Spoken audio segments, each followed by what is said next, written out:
أعوذ بالله من الشيطان الرجيم قل إن صلاتي ونسكي ومحياي ومماتي لله رب العالمين.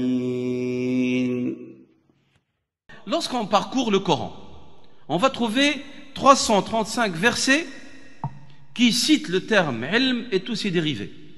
Imaginez le nombre de versets qui traitent de la notion du savoir. Alima, ya'lamu, ya'lamuna, allamna, ullimna. Toujours, on trouve 335 versets qui traitent de l'ilm et de ses dérivés. Un des noms d'Allah subhanahu wa ta'ala, pour lequel il s'est fait connaître à nous, Al-Alim. Et vous savez très bien que lorsque Dieu nous parle de ces noms, et les noms de Dieu sont l'expression de certains attributs de Dieu, il y a des noms qualitatifs, on dit. Asma, Sifatiya. Il y a des noms qui nous renseignent sur certains attributs de Dieu. Et bien, c'est Asma, Sifatiya, lorsque Dieu en parle, c'est pas que parce que nous allons acquérir cet attribut de Dieu, mais c'est pour nous inciter à un autre niveau, à notre échelle humaine, d'avoir cette qualité. Lorsque Dieu parle de Annahu Karim, il nous demande d'acquérir cette qualité à notre échelle humaine et d'être généreux. Lorsqu'il parle, subhanahu wa ta'ala, de Rahma, il nous demande qu'il est Rahim, il nous demande d'essayer d'avoir cette qualité à notre échelle humaine, d'avoir Rahma. Ar-Rahimuna yarhamuhum Ar-Rahman.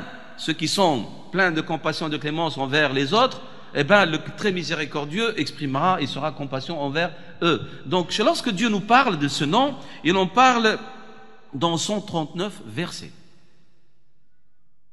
L'ilm, l'importance de l'ilm. Donc cet appel au savoir témoigne que l'islam s'adresse à ceux qui réfléchissent, à ceux qui veulent apprendre. Et la preuve que l'islam s'adresse et valorise et même on va dire vénère le savoir, le miracle de Rasulallah, le miracle principal est un livre intelligible qui s'adresse à l'intellect. C'est pas un miracle matériel, visible, Asa Moussa alayhi salam, qui ouvre en deux la mer rouge, c'est pas ça. Kitab. Et qui peut s'adresser au livre? Qui peut consulter le livre? Celui qui a un certain savoir. Celui qui a un certain savoir. À vous maintenant de réfléchir et de méditer, est-ce que les musulmans ont ce savoir qui leur permet de comprendre le vouloir de Dieu? Et à vous de tirer la leçon, pourquoi est-ce qu'il y a tellement de divergences entre les musulmans? Même ceux qui ne sont pas initiés à parler un terme en arabe, ils se prétendent capables de donner leur avis sur le contenu du livre de Dieu. Lorsqu'on veut comprendre le livre de Dieu, il y a un savoir à acquérir, il y a des outils obligatoires à posséder. Et ces outils, c'est cette somme-là qui forme ce qu'on appelle la notion du ilm dans notre religion.